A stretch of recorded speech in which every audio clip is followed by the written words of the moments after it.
좋은 아침입니다. 오늘은 7월 28일 월요일입니다. 즐겁고 감사한 하루 되시기 바랍니다. 자, 요한계시록 18장 말씀 우리가 들어왔습니다. 어제가 아니죠. 토요일이죠. 그러니까 토요일 말씀에서 우리는 바벨론이 멸망할 것이라는 메시지를 들었습니다. 오늘은 그 말씀에 이어서 실제로 바벨론이 멸망하는 장면을 우리가 보게 되는데요. 바벨론은 이제 세상이라는 존재의 상징으로 볼 수가 있죠. 이 세상에서는 많은 것을 우리에게 줄 수 있다고 얘기합니다. 그렇게 배워왔고요. 또 이 세상에는 우리가 가질 수 있는 것이 모든 게 다 있다 라고 우리가 배웠지요. 세상은 그렇게 가르쳐 주고요.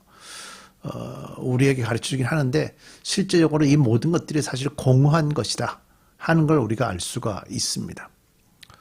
우리가 육신으로 누려볼 만한 것들은 맛볼 수 있는 것들 또는 볼 수 있는 것들, 손으로 잡을 수 있는 것들 모두 다 허망한 것이다. 이런 것들을 우리가 알 수가 있죠. 이런 것들은 영원한 것과 비교할 수가 없습니다. 오늘 우리는 세상에 있는 우리의 눈을 끌고 갔던 그 모든 것들이 허망하게 멸망하게 되는 장면을 보게 될 텐데요. 우리 함께 말씀으로 들어가십시다. 계시록 18장 1절부터 19절 말씀이고요. 바벨론의 패망이라는 소제목이 붙어 있습니다. 1절입니다. 그 뒤에 나는 다른 천사가 큰 권세를 가지고 하늘로부터 내려오는 것을 보았습니다. 땅은 그의 영광으로 환해졌습니다. 그는 힘찬 소리로 외쳤습니다. 무너졌다, 무너졌다. 큰 도시 바벨론이 무너졌다. 바벨론은 귀신들의 거처가 되고 온갖 더러운 영의 소굴이 되고 더럽고 가증한 온갖 새들의 집이 되었구나. 이는 모든 민족이 그 여자의 음행에서 비롯된 분노의 포도주를 마시고 세상의 왕들이 그 여자로 더불어 음행하고 세상의 상인들이 그 여자의 사치 바람에 치부하였기 때문이다.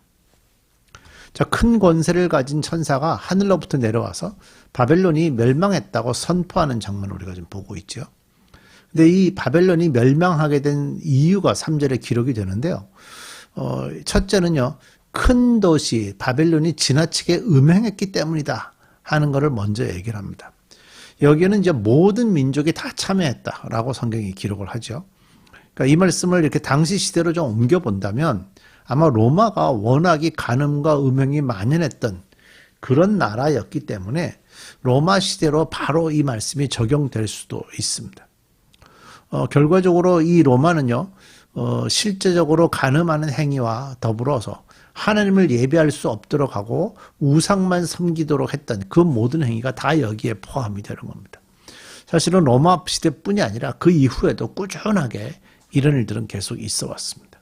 두 번째로 바벨론이 멸망하게 된 이유는요, 사치와 오직 부자가 되는 데만 집중했기 때문이다. 이렇게 표현하죠. 세상의 상인들이 그 여자의 파사치 바람에 치부하였기 때문이다.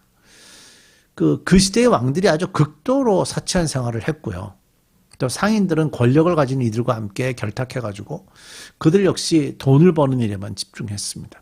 뭐 옳은 것, 바른 것, 또 자기가 돈 버는 과정에 누군가의 상처를 주는 것 전혀 관계가 없었죠.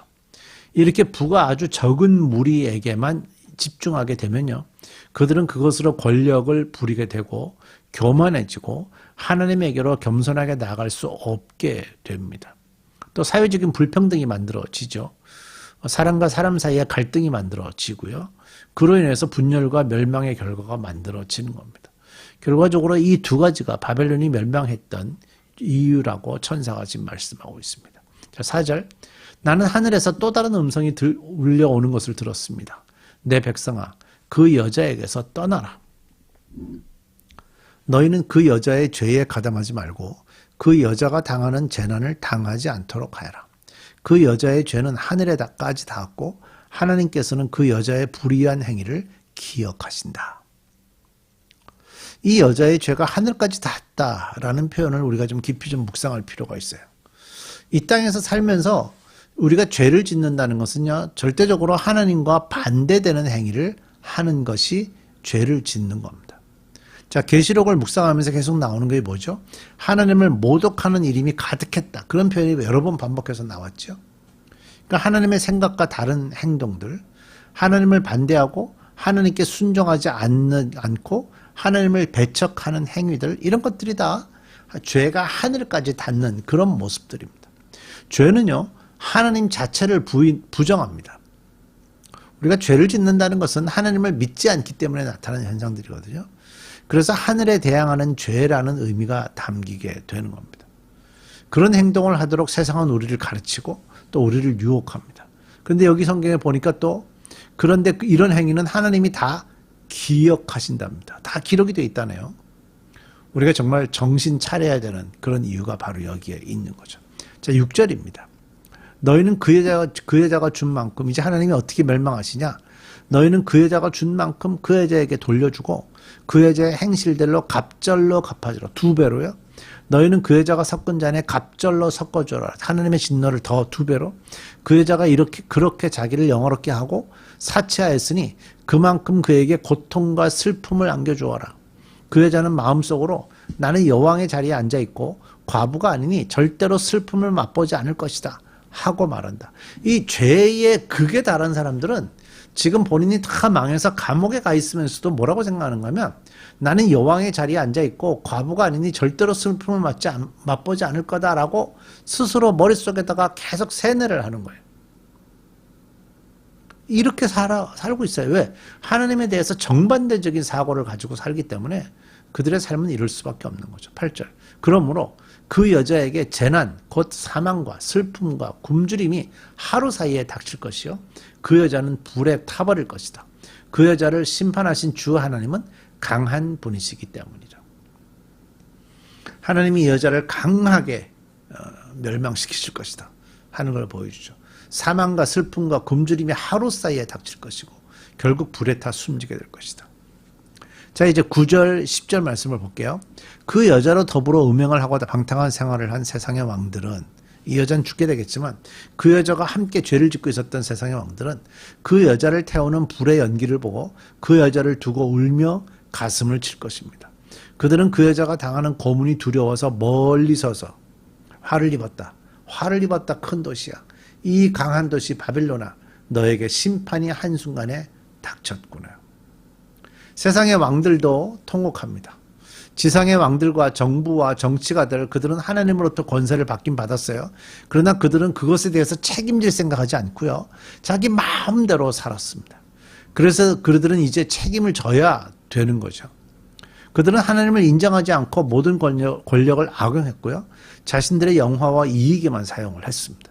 누구와 함께? 이 창녀와 함께. 사실 이 표현에서 여기 나오는 이 세상의 왕들은 정치인만 포함된다고 저는 생각하지 않습니다. 실제로 권력을 휘둘렀던 세상의 왕들만 포함된다고 생각되지 않고요. 타락한 교회, 타락한 교회가 타락하도록 이끌어갔던 교회의 지도자들, 이들 역시 다 여기에 전 포함된다고 생각을 합니다. 이들은 진짜 바벨론의 멸망을 보면서 통곡하게 될 것입니다. 자, 11절부터 또 읽어볼게요. 세상의 상인들에 대한 얘기 나오죠. 그리고 세상의 상인들도 그 여자를 두고 울며 슬퍼할 것입니다. 이제는 그들의 상품을 살 사람이 하나도 없기 때문입니다. 그 상품이란 금과 은과 보석과 진주요, 고운 모수와 자주 옷감과 비단과 붉은 옷감이요, 각종 향나무와 각종 상악 기구와 값진 나무나 굴이나 쇠나 대리석으로 만든 온갖 그릇이요, 계피나 향료와 향과 모략과 유향이요, 포도주와 올리브 기름과 밀가루와 밀이요, 소와 양과 말과 병거와 노예와 사람의 목숨입니다. 내가 마음속으로 이 사람의 목숨까지 그 세상의 상인들에게는 장사를 했어요. 내가 마음속으로 탐하던 실과가 내게서 사라지고 온갖 화려하고 찬란한 것들이 없어져서 내게서 없어졌으니 다시는 아무도 그런 것들을 찾아볼 수 없을 것이다. 그 여자 때문에 부자가 된 이런 상품을 파는 상인들은 그 여자가 당하는 고문이 두려워서 멀리 서서 울며 슬퍼하면서 말하기를 화를 입었다, 화를 입었다. 고운 모시옷과 자주색 옷과 빨간색 옷을 입고 금과 보석과 진주로 꾸민 큰 도시야.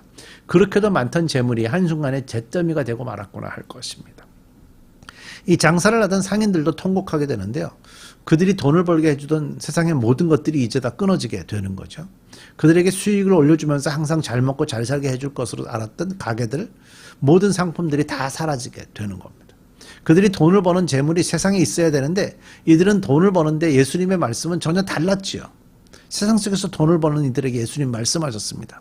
보물을 땅에 쌓아두지 말라. 너희를 위하여 보물을 하늘에 쌓아두라. 내 보물이 있는 곳에 내 마음도 있느니라.